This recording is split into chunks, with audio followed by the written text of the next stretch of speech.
L'utilisation stratégique du sport dans les relations internationales n'est pas nouvelle. Elle s'est notamment révélée au grand public dans les années 70 grâce à des concepts tels que la diplomatie du ping-pong et les échanges de pongistes américains et chinois en plein cœur de la guerre froide. La diplomatie sportive s'est depuis largement popularisée et diffusée dans le monde sous diverses manières, notamment au travers de l'organisation de grands événements sportifs.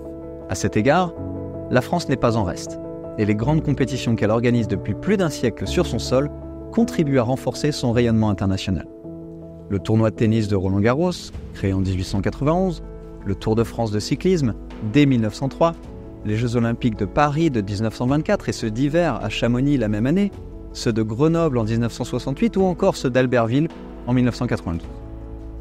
Compte tenu des enjeux en termes d'image, de visibilité, d'attractivité, la concurrence internationale s'est considérablement renforcée avec le temps. C'est l'une des raisons pour laquelle le poste d'ambassadeur pour le sport a été créé en 2014 au sein du ministère des Affaires étrangères pour mobiliser le réseau diplomatique, le mettre à disposition du sport français afin de l'aider à devenir plus influent à l'international.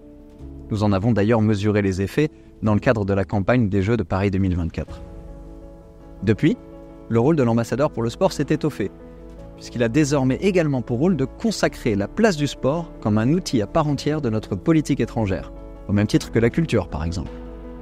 Dans le cadre des Jeux de Paris 2024, la diplomatie sportive possède un véritable enjeu stratégique. Elle s'articule autour de 3 enjeux cruciaux. Premièrement, accroître le rayonnement de la France à travers le monde grâce à l'organisation sur notre sol des plus grands événements sportifs internationaux. Deuxièmement, se saisir de ce contexte et se saisir du sport comme un moyen de nouer des relations privilégiées à l'étranger, de déployer de nouvelles formes de coopération, de mettre le sport au cœur de nos partenariats bilatéraux, en Afrique notamment. Troisièmement, faire enfin du sport un outil d'influence et d'attractivité à l'échelle globale, y compris sur le plan économique, grâce au savoir-faire de nos entreprises. Ces 3 missions stratégiques témoignent de l'importance qu'accorde désormais le ministère de l'Europe et des Affaires étrangères à la thématique sport. Sa mobilisation, à Paris, comme dans l'ensemble du réseau, illustre une véritable appropriation de l'enjeu sport pour notre diplomatie.